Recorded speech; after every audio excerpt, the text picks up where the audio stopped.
सक्नु भएन है हिँड्नु सक्दैन बिचार ठिकै छ पैसा ठुलो भएन होइन आइसकेपछि बिरामी छ नि त भर्खर कति भएको मान्छे त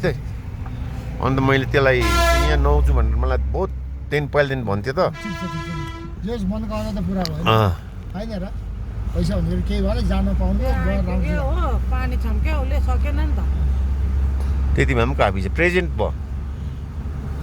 त्यस्तो हाटमा पानीको मनोकामना चाहिँ हामी काठमाडौँ जाँदा भेट्छौँ नि मनोकामना काठमाडौँ जाँदाखेरि भेट्छु होइन माथि जानुपर्छ केवल कारण अलग्गै हो भेट्नु आउँदैन भेट्नु जानु पर्यो अन्त त्यो मेन रोडबाट त कति मेन रोडबाट चाहिँ तपाईँको केबुल कारमा जाँदा चाहिँ 25 मिनट लाग्छ कि केबुल कारमा जानुपर्ने जानुपर्छ नि त्यहाँ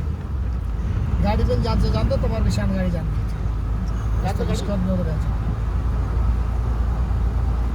हाम्रो गाडी जान्छ जान्छ ल हाम्रो भाइ सरहरू चाहिँ नि खास मान्छे त 12 जना हो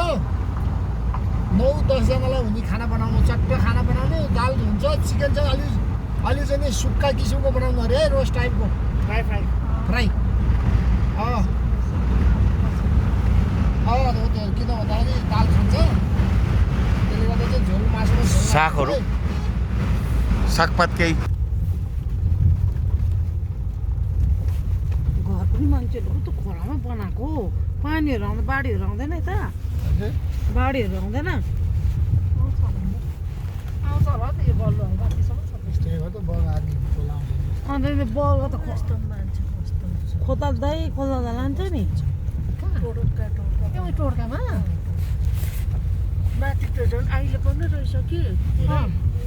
होमस्टेहरू चलाउँदो रहेछ भित्र यही है त्यही कागबेनीहरूको यही हो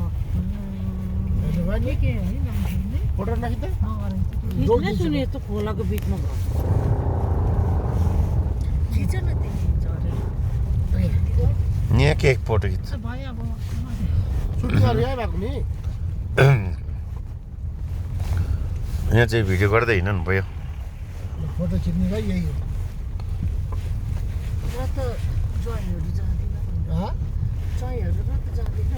त्यही भएर यही हो बजारको यति है यही हो सक्यो यही हो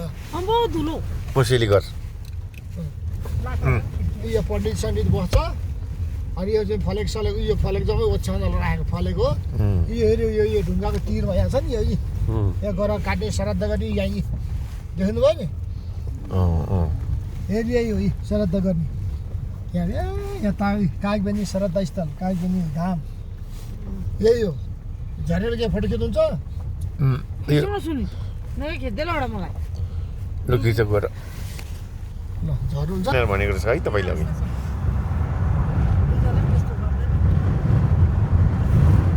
धुलो उडेको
अब भेटियो बाटो होइन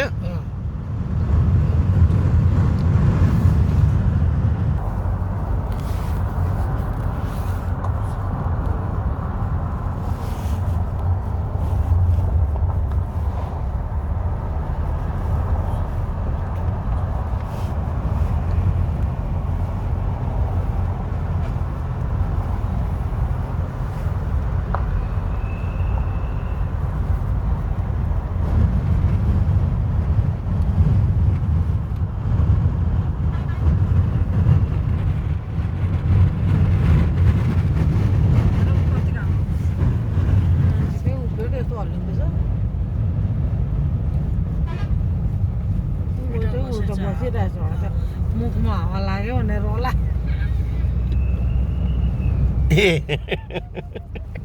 स्टाइल रहेछ हावाले गर्दा कस्तो चिउचिउ हुँदा होला सोच्नु न आयो भनेर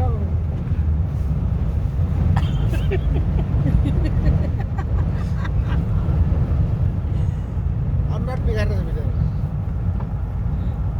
आधी बेरै हान्छ कस्तो हुन्छ होला डरलाग्दो है त्यो चलाउँदैले नै अनकन्ट्रोल हुन्छ नि हल्लिन्छ नि अगाडि पछि च्यापासँग भनेको चलाउनु ब्यालेन्स हुँदैन नि चलाउनु अनि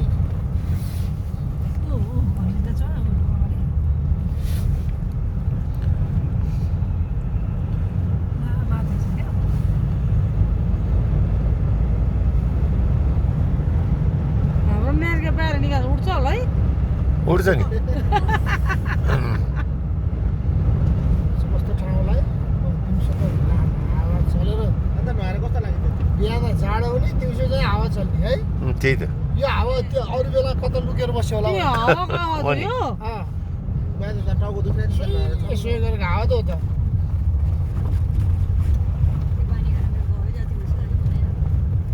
कुन पानी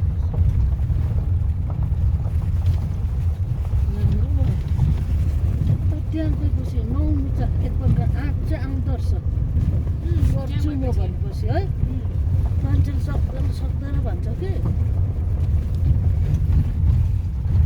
म त नुहाउँछु भने जस्तै पानी परेन भइदिन्छ तर म टार्गेट चाहिँ राखेर 108 धारामा पनि थाप्नु भयो नि पापकुण्डबाट डुबेर धर्मकुण्ड निस्किनु भयो